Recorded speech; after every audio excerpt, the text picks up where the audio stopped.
Why equal to 2 sine alpha 1 plus cos alpha then the value of దీని value కావాలి మనకి. అదే కదా, ఆ వాల్యూ కావాలంటే ప్రాబ్లం ఏంటో చూద్దాం. మనకి ఇక్కడ ఏమి ఇచ్చాడు చూడరా, 1 minus cos alpha plus sine alpha by 1 plus sine alpha. So దీన్ని ఏం చేస్తానో చూడండి, ముందు 1 ప్లస్ సైన్ ఆల్ఫా నెక్స్ట్ ఈ మైనస్ కాస్ ఆల్ఫా తర్వాత రాస్తున్నాను బై డినామినేటర్లో ఏముందమ్మా 1 ప్లస్ సైన్ ఆల్ఫా యాజ్ రీజ్గా రాసేసాను. సో ఇక్కడ ఏ టర్మ్ అయితే ఉందో ఆ టర్మ్తో రేషనలైజ్ చేస్తున్నా.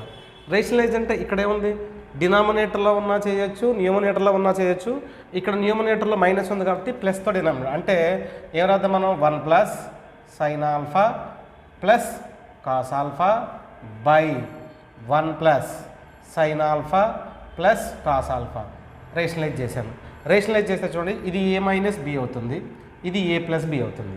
ఏ minus B into A plus B అంటే A square minus B square అంటే ఎవరాయచ్చు 1 ప్లస్ సైన్ ఆల్ఫా మొత్తానికి whole square minus cos square alpha by ఏముంది ఇక్కడ 1 plus sine alpha into 1 plus sine alpha plus cos alpha 1 plus sine alpha cos alpha.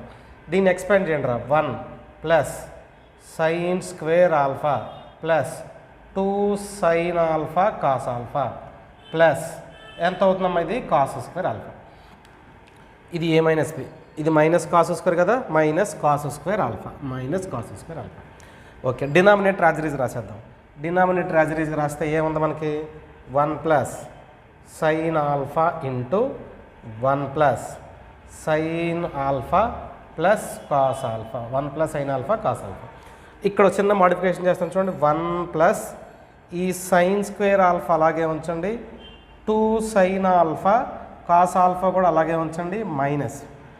మనకి trigonometric identity ఏముంది, trigonometric identity ఒకసారి observe చేయండి, sign square alpha plus cos square alpha equal to 1 అంటే ఈ cos square ఆల్ఫాని మనం 1 minus sine square alpha రాయొచ్చు, 1 minus sine square alpha. So ఇక్కడ నేను 1 మైనస్ సైన్ స్క్వేర్ ఆల్ఫా రాస్తాను, ఈ కాస్ స్క్వేర్ ప్లేస్లో 1 మైనస్ సైన్ స్క్వేర్. మరి బ్రాకెట్ ముందు మైనస్ ఉంది కాబట్టి ఇది ప్లస్ అవుతుంది, అంటే ఏమవుతుంది 1 plus sine square alpha by denominator as రీజ్గా రాసేయండి రా. డినామినేటర్ ఏముందమ్మా 1 plus sine alpha into 1 plus sine alpha plus cos alpha sine alpha plus cos alpha.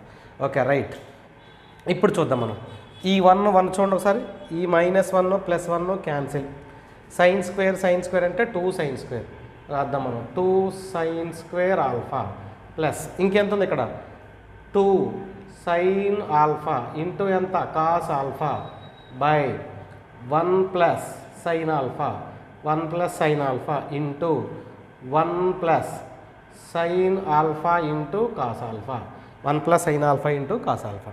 Okay right, ఈ 2 టర్మ్స్లో మనకి 2 కామన్ తీయచ్చు, సైన్ ఆల్ఫా కామన్ తీయచ్చు. అంటే 2 సైన్ ఆల్ఫా కామన్ తీస్తే ఇక్కడ 2 సైన్ ఆల్ఫా కామన్ తీస్తే ఇంకేముంటుంది సైన్ ఆల్ఫా ప్లస్ ఇక్కడ ఎంత ఉంటుందా మనకి 2 సైన్ స్క్వేర్ ఆల్ఫాలో ఒక సైన్ స్క్వేర్ ఆల్ఫా ఉంటుంది, ఇంకా ఎంత ఉంటుంది మనకి cos alpha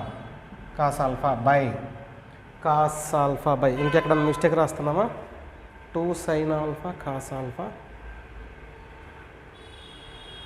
1 plus sine alpha cos alpha.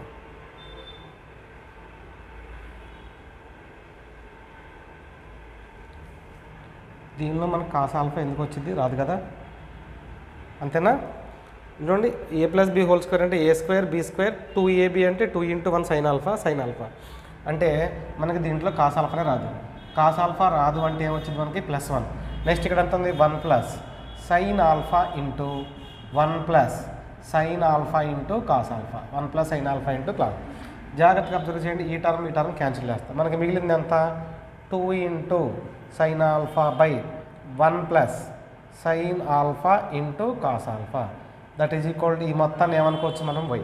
అదే కదా మనకి ఇచ్చింది 2 sine alpha by 1 plus cos alpha into 1 plus cos alpha sine alpha. ఇక్కడ తప్పు రాస్తున్నాం 1 ప్లస్ ఇది కూడా ఇంటూనే, మనం పెద్దానికి ఇక్కడ వరకు కరెక్ట్గా రాసాం, plus cos alpha next plus cos alpha next plus cos alpha. ఇదంతా ఎంత అవుతుంది మనకి y. కాబట్టి మొత్తం టోటల్గా వాల్యూ ఎంత అవుతుంది మనకి y. వై ఎక్కడ ఉందో చూడండి, వై ఈజ్ ద ఆప్షన్, అంటే third one is the correct one.